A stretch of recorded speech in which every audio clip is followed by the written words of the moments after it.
ಎಲ್ಲರಿಗೂ ನನ್ನ ನಮಸ್ಕಾರಗಳು. ನನ್ನ ಹೆಸರು Venugopal. Robot theory record already ನಿಮಗೆಲ್ಲ ಗೊತ್ತು, ಯೂಟ್ಯೂಬಲ್ಲೆಲ್ಲ ನೋಡಿದ್ದೀರ. ಬಟ್ಟು ಟೆಕ್ನಾಲಜಿ ಅಂದರೆ ನಮ್ಮ ದೇಹದಿಂದ ಬರೋ ಎನರ್ಜಿ ಪವರ್ ಟೆಕ್ನಾಲಜಿ. ಇದು ಒಂದು ಟೆಕ್ನಾಲಜಿ ಹೇಳ್ತೀನಿ. ಅದು ಯಾವ ಥರ ಅಂದರೆ, ನೀವೇ ಸ್ವತಃ ಇದು ಟ್ರೈ ಮಾಡ್ಬೋದು ಮನೇಲಿ ಟ್ರೈ ಮಾಡಿದ್ರೆ ನಿಮಗೆ ಗೊತ್ತಾಗುತ್ತೆ ಯಾವ ಥರ ಟೆಕ್ನಾಲಜಿ, ಯಾವ ಥರ ದೇಹದಿಂದ ಬಂತು ಅಂತ ಶಕ್ತಿ, ಎನರ್ಜಿ ಪವರ್. ಅದು ಹೇಳ್ತೀನಿ ನೋಡ್ರಿ. ಈ ಥರ 10 ನಿಮಿಷ ಈ ಥರ ಗಟ್ಟಿಯಾಗಿ ಇಟ್ಕೊಳ್ರಿ.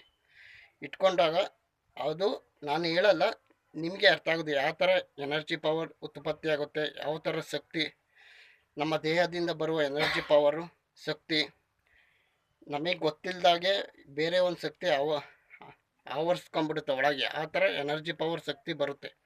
ಅದು ಯಾವ ಥರ ಅಂದರೆ, ಈ ಥರ 10 ನಿಮಿಷ ಇಟ್ಕೊಳ್ರಿ. 10 ನಿಮಿಷ ಇಟ್ಕೊಂಡ್ರೆ ಅದು ನಾನು ಹೇಳೋದು ಬೇಡ, ನಿಮಗೆ ಅರ್ಥ ಆಗುತ್ತೆ ಯಾವ ಥರ ಟೆಕ್ನಾಲಜಿ, ಯಾವ ಥರ ಶಕ್ತಿ ಅಂದರೆ ಮ್ಯಾಗ್ನೆಟಿಕ್ ಶಕ್ತಿ ಈ ಥರ ಎಳ್ಕೊಳುತ್ತೆ. 10 ನಿಮಿಷ ಅದರ ಕಡೆ ಉತ್ಪತ್ತಿಯಾಗಿ ಈ ಥರ ಎಳ್ಕೊಳುತ್ತೆ. ಅದು ನಿಮಗೆ ಅರ್ಥ ಆಗುತ್ತೆ. 10 ನಿಮಿಷ ಈ ಥರ ಇಟ್ಕೊಂಡ್ರೆ ನಿಮಗೆ ಅರ್ಥ ಆಗುತ್ತೆ. ನಾನು ಹೇಳೋ ನಿಮಗೆ ಅರ್ಥ ಆಗಲ್ಲ. ಈ ಥರ ಇಟ್ಕೊಂಡ್ರೆ 10 ನಿಮಿಷ ಇಟ್ಕೊಳ್ರಿ, ನಿಮಗೆ ಅರ್ಥ ಆಗುತ್ತೆ ಯಾವ ಥರ ಟೆಕ್ನಾಲಜಿ ಉತ್ಪತ್ತಿ ಆಗುತ್ತೆ ಮನುಷ್ಯನ ದೇಹದಿಂದ. ಗೊತ್ತಿಲ್ಲದಾಗೆ ನಮ್ಮ ದೇಹದಲ್ಲಿ ಇಷ್ಟು ಶಕ್ತಿ ಇದೆಯಾ, ಅಷ್ಟು ಪವರ್, ಎನರ್ಜಿ ಪವರ್ ಇದೆಯಾ ಅಂತ ನಿಮಗೆ ಅರ್ಥ ಆಗುತ್ತೆ ಫ್ರೆಂಡ್ಸ್. ಎಲ್ಲರಿಗೂ ಬಾಯ್ ಫ್ರೆಂಡ್ಸ್, ನಮಸ್ಕಾರ ಫ್ರೆಂಡ್ಸ್.